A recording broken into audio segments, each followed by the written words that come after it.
Is there anything I can do for you two? I'm afraid that Wangsheng funeral parlor isn't in the best state to receive guests. We've come to see Zhongli. Could you please tell him we're here? Unfortunately, Zhongli isn't here at the moment. It seems he went to Northland Bank.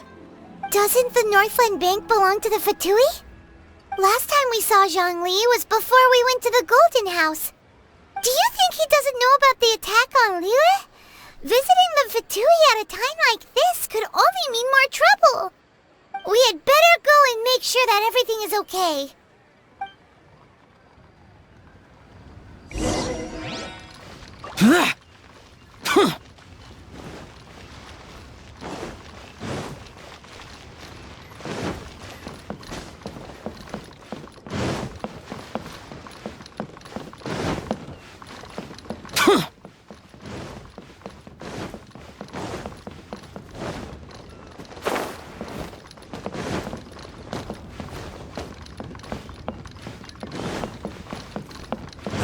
Lee cuisine is inedible. Yue cuisine is disgusting.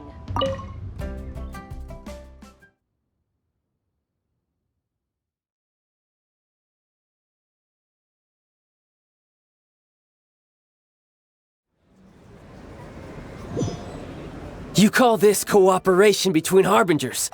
Cooperation involves communication, you know. Don't take it to heart, child. Besides, aren't you happy that you got to skip the formalities and bring chaos to the land? I'm sure you must have enjoyed that. Oh, it seems that some of your friends have arrived. Hey, it's Zhongli and Child. And you! You're also one of the Harbingers? It's you two. I believe we've met once before. In the city of Bards, was it? I'm glad you still remember my name. Ah, right. I imagine that it must have been rather hard to forget watching helplessly as something precious was snatched away from your friend.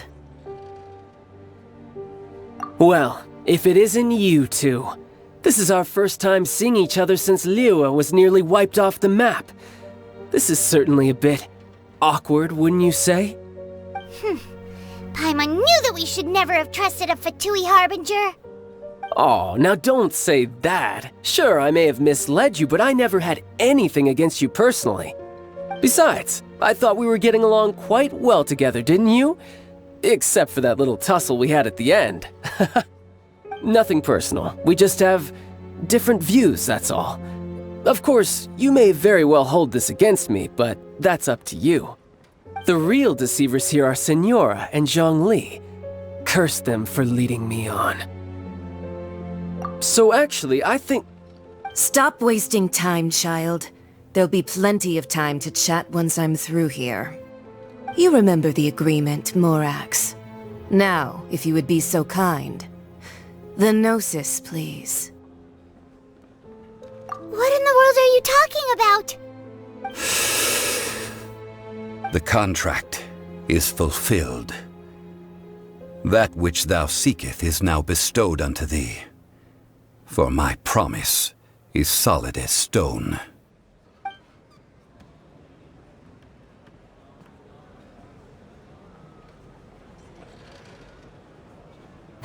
How sanctimonious. What? So you're the Lord of Chiao? No, wait! That's an exciting twist and all, but why give the Gnosis to the Fatui? I do not give it for free.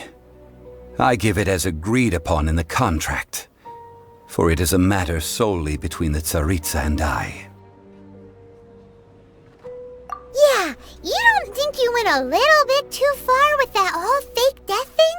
Everyone was preparing the ceremony for you, and splat! This big dragon falls out of the sky, and all of Liyue goes into an uproar.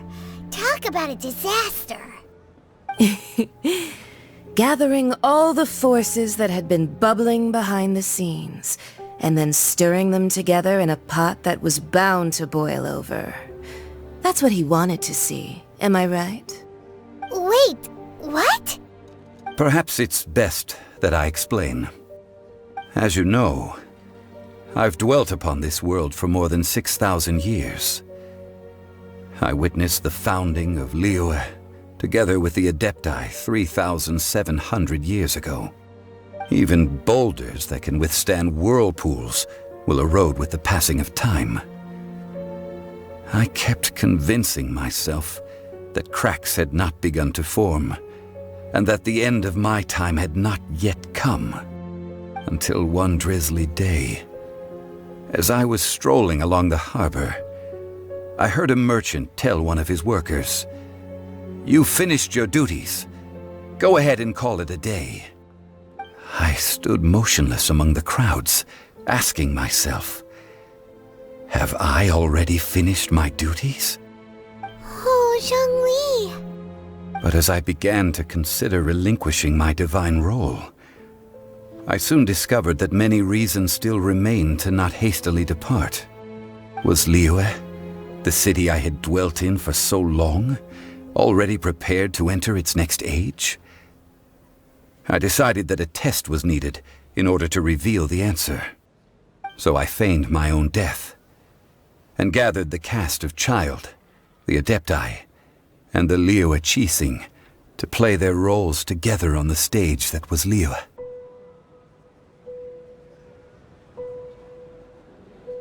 Indeed I was. The gnosis which I had kept for so many years suddenly seemed to have lost its meaning. That's right, which is why I continued to safeguard the gnosis until now. So you mean that if the chaos ever reached the point of no return, you would simply appear and use your divine powers to bring Liyue back under control? Of course, and it would have been all too easy for him too. Just as a child quickly matures after losing their parents, so has Liyue matured when faced with the death of its deity.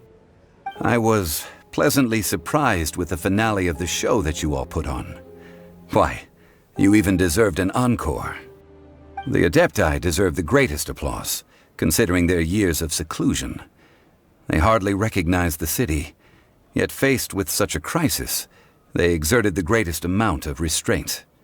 Not only did they manage to cooperate with the Qixing, but in the end, they even tried to understand the heart of the people. And hats off to the emissary dispatched by the Cryo-Archon to fulfill our contract, Signora.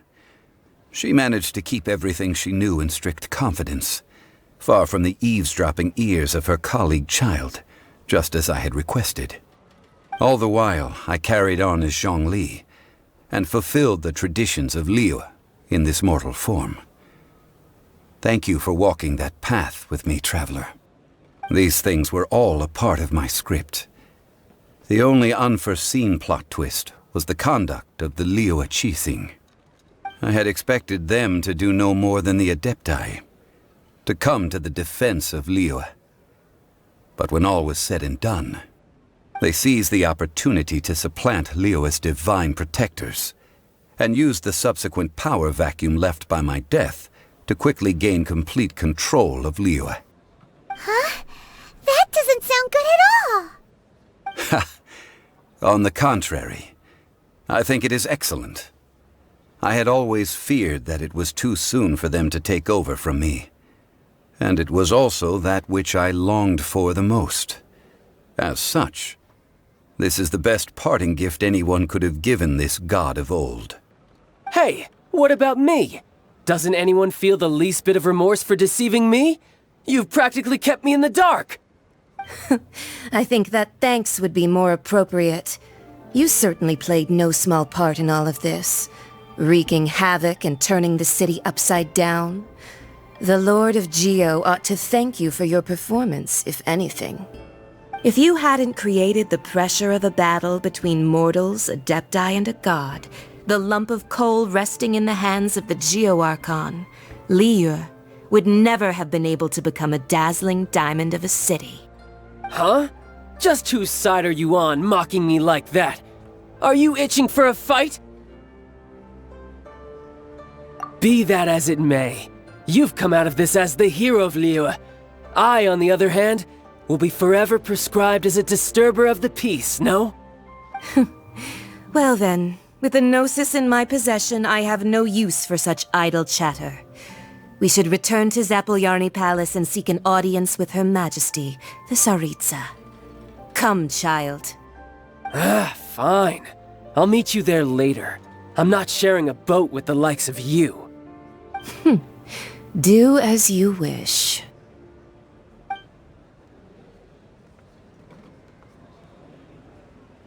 Now then, is there anything else you wish to ask me? Right! As Zhongli always told us, a good trade is a fair trade. Paimon has no idea what could be a good trade for a Gnosis. Realistically speaking, there is no such thing. Huh? However, I am the god of contracts. For thousands of years, I have made countless contracts. If the deal was of no benefit, then I certainly would not be inclined to agree to it.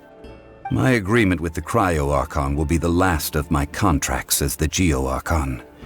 My contract to end all contracts. As for the bargaining chip that the Tsaritsa used to balance the scales, uncover that answer for yourself in your future journeys.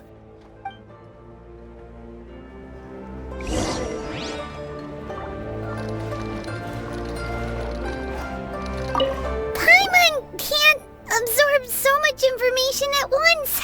So, Zhongli, what sort of contract did you sign with the Cryo-Archon? Paimon's so curious. One of the clauses of our contract was not to divulge any of its contents. You're so petty.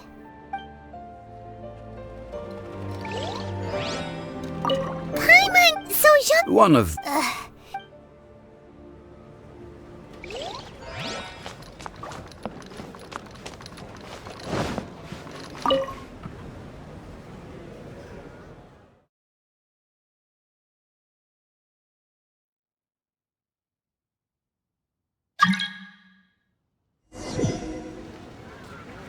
Today's the day of the rite of parting.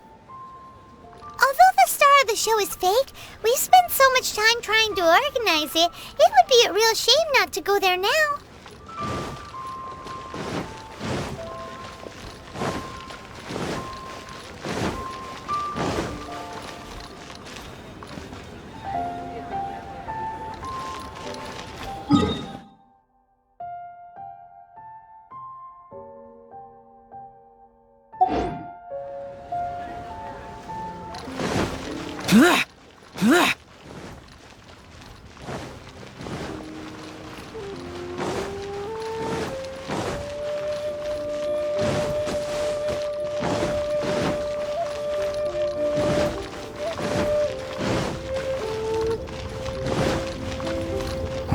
Well, since we're going through with this rite of parting, I guess it means that those rumors hit the nail on the head.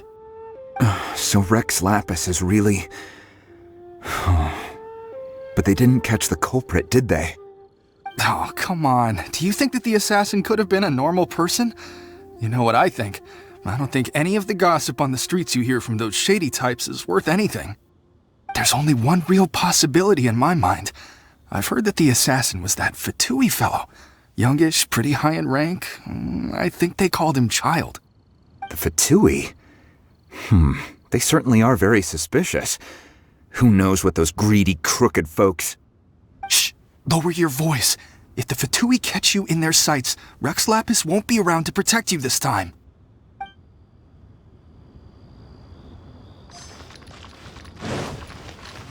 You know that god from the ocean couldn't have just shown up out of nowhere. I mean, it's been 2,000 years since Rex Lapis subdued it. Yes, and to think that this happened right on the heels of the incident with Rex Lapis, too. Say, do you think the person who assassinated our lord and released that evil god might have been one and the same? Now that you mention it, that's very possible. Yes, it's very possible indeed. I mean, it all fits together. That person must have colluded with the evil god to harm Rex Lapis. Oh, that wicked, black-hearted scoundrel. Still, what sort of supernatural prowess must this person possess to be able to do such things? I have never heard of such a person in all my years. Ah, forget it. Guessing's no use to us. Look, the Millilith over there looks like he's about to make an announcement. Let's hear what the Ministry of Civil Affairs has to say first.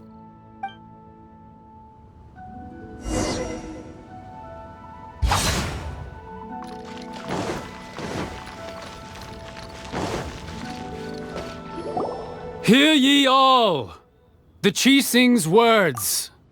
Though a dragon soars ageless as the mountains, it too must return to dust. This is common knowledge. Gods and Adepti live glorious lives, but both light and shadow have their season. So too must they face divinely appointed trials. Rumors and hearsay abound on the streets that Rex Lapis was murdered. Now, let the truth be revealed. Having been thwarted in his trial, Rex Lapis's soul has recouped the celestial heights. He beseeches the people of Liyue to grieve not and to let not their hearts be saddened. Nor are they to believe street-born rumors or indulge in baseless speculation.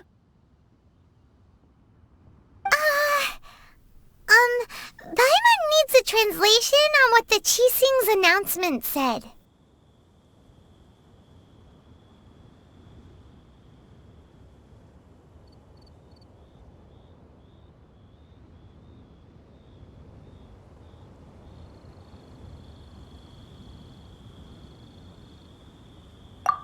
So that's how they're spinning it.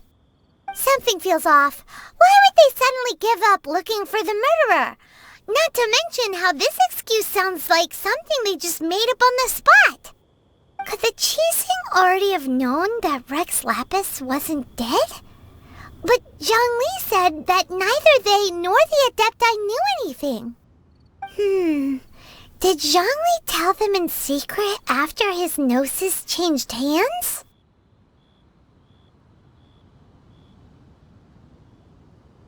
Exactly, right? Ooh, seems like the rite of parting has been going on for a while now. Let's go have a look.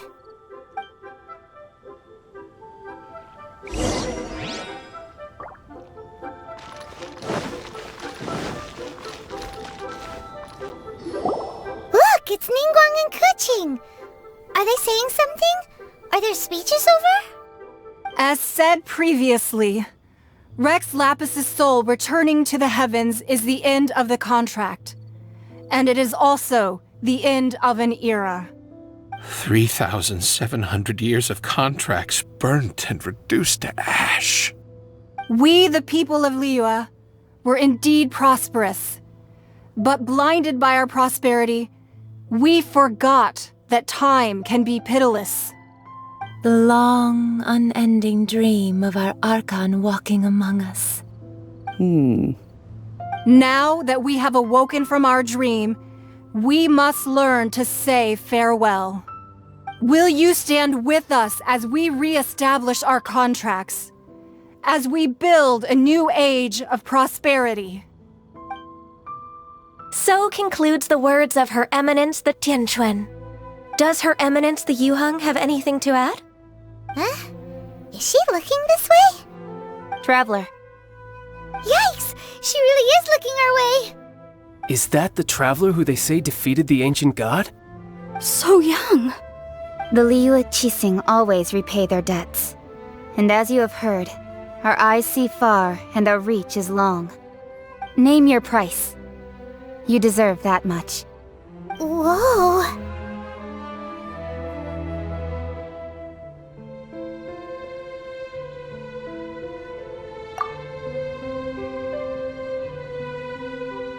Well, could you help me put up some missing person posters?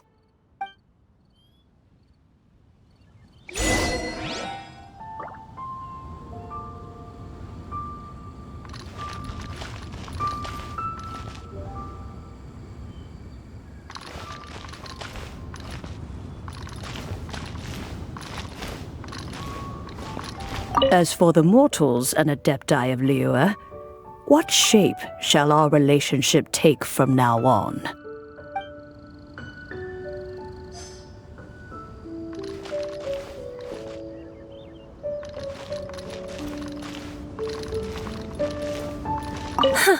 And to think I'd put my best perfume on before coming here, thinking you'd like it.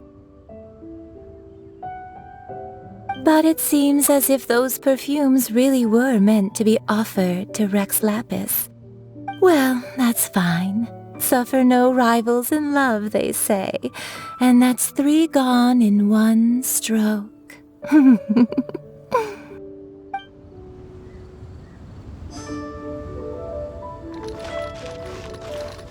Ah, Rex Lapis, Rex Lapis.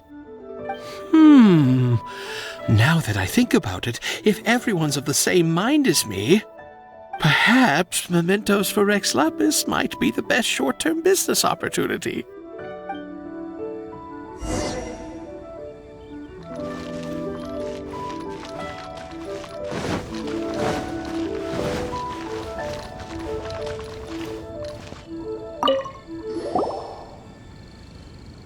Hey, Zhongli! Look at this. Everyone in Liyue is caught up in their emotions, thinking that they'll never see Rex Lapis again. And here you are looking all relaxed. Why would I not feel more at ease after laying down the burden I have borne for 3,700 years? Right, if the two of you can spare the time, I should treat you to a meal at the Xinyue kiosk. Ha! That sounds like big talk, Zhongli. Paimon might have believed you if you were treating us to some third-round knockout, but you'd have to pay out your nose just to stand inside Xinyue kiosk. Are you sure you can afford it? You're right. I do lack the Mora.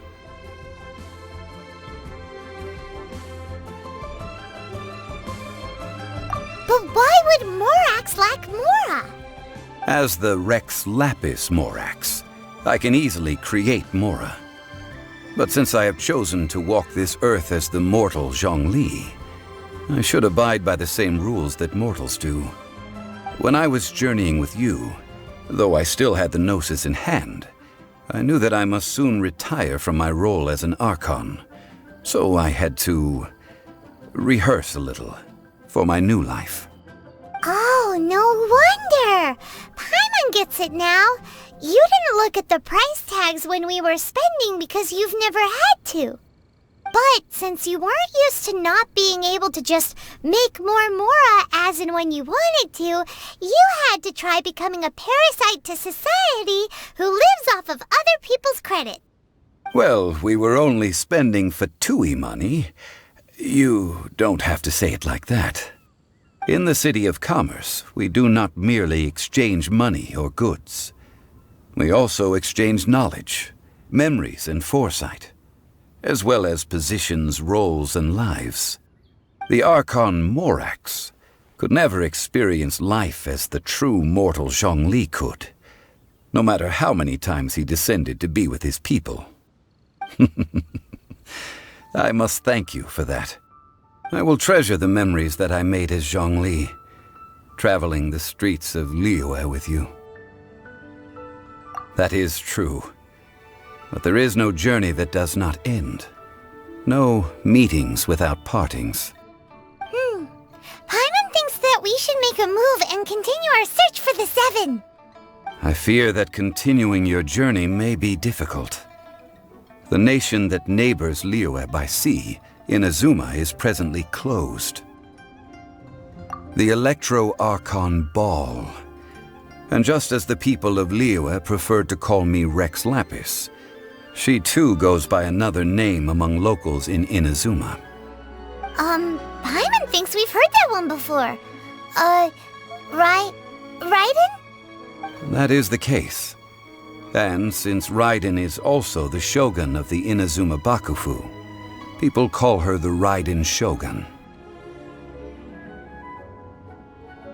That said, though people at the wharf were saying that the situation in Inazuma is very tense, Paimon doesn't remember that always being the case. It wasn't that bad last year. Zhongli, since you're Rex Lapis, shouldn't you know something about what's happening there? Just how did Inazuma become a closed nation? It's because of visions. Visions? When faced with circumstances beyond their control, humans often bemoan their lack of power. But if a person shows true strength of will at a desperate and fateful moment in their life, the gods will look upon them with favor.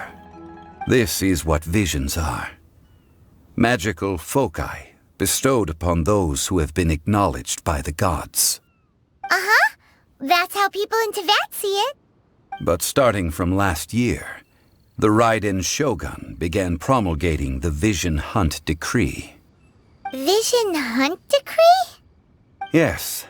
It was an order to seize all visions within Inazuma's borders, and to inlay them upon the hands of a statue of the 1,000-armed, 100-eyed god. They want to seize visions. But why? Aren't visions blessings from the gods? I should think that in the Raiden Shogun's eyes, it is precisely because they are divine blessings that they should be under the sole dominion of divinity. Whoa, that's harsh. The Anemo Archon is the god of freedom, and the Geo Archon is the god of contracts. For her part, the Raiden Shogun is the god of eternity. It seems as though she has finally decided to eliminate any unstable elements that could pose a threat to her eternal realm. The fact that even I, the oldest of the seven, have now passed away, will only strengthen her resolve to pursue eternity. Knowing her, she must have again quoted that adage she is most fond of when proclaiming that decree to her people. 7 ideals for 7 gods, and of these, eternity is nearest unto heaven. All right then. Was there anything else you wished to know? Ah, that was a good one. Failing a divine trial. How they came up with that excuse, I will never know. That said, the reason why the Qixing were so eager to resolve the incident and stop pursuing the culprit was indeed because they received news in secret that Rex Lapis was not dead. I hinted as much to the Adepti as well. How did I accomplish that, you ask? Have you ever heard of this particularly convenient Adepti art known as gifting dreams and visions? All right then. Was there anything else you wished to know?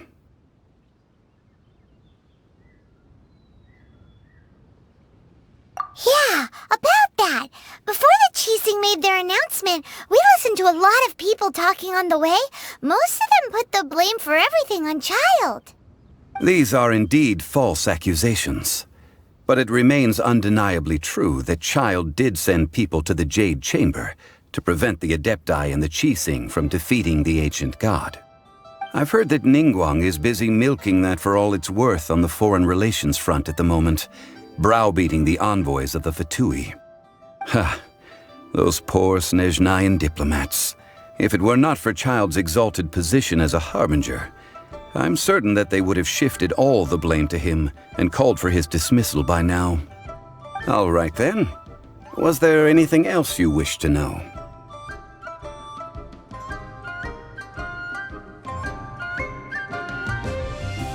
The time of the Adepti has long passed. If even the Liyue Qixing don't want to face that truth, then what future is there for Liyue? Qixing is absolutely right in saying this. Now, though I did laud Ningguang's desire for power, believing this to be a good thing, and thought as a matter of course that she must have been behind the Qixing's plan to take governing power over Liyue from the hands of the gods and Adepti, could the original person who brought up the idea of seizing power have been... All right then. Was there anything else you wished to know? That's right. Zhongli, now that you don't have your gnosis, what's going to happen to all the Mora in Teyvat? Since Morax is dead, are they all just going to disappear? Also, isn't the Golden House the only mint in the entire continent? Will it even continue to work? The Mora present now will not vanish. But the Golden House will indeed have to cease operations for a lengthy period of time, since creating Mora requires the use of the Geo-Archon's power. This is terrible! We're all about to run out of Mora! The world is coming to an end! Yes, this is indeed a major issue from a financial standpoint. Well, I suppose we'll just leave such troublesome matters to the Liyue Qixing to debate. Then, did you at least set some private funds aside for yourself? Oh, a private fund. This does seem like a good, logical, common-sense idea. It's a shame. What's a shame? It's a shame that I didn't think of it at the time. All right then. Was there anything else you wish to know? Well then, I suppose you'll have to find a way to get inside this closed nation. Have patience. I suspect that some serendipity must first come into play.